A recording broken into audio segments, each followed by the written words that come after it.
Whether you're a mochi lover or simply looking to try something new, this recipe is a must-try.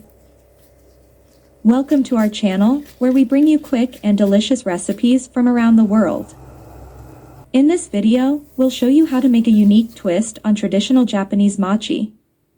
Our 3-ingredient mochi recipe is not only incredibly easy to make, but it's also filled with mouth-watering jackfruit and coated with sesame seeds for added flavor and texture.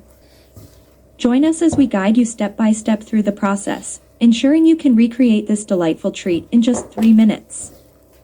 With its soft, chewy exterior and delectable jackfruit filling, this jackfruit mochi is a delightful fusion of flavors that will leave you craving more.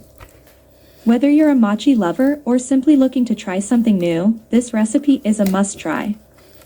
Get ready to impress your friends and family with this irresistible jackfruit-filled mochi. Make sure you finish the video to have the complete recipe. And at the end of the video, please don't forget to put likes, comments, follow and subscribes, and ring the bell for you to notify for our next recipe.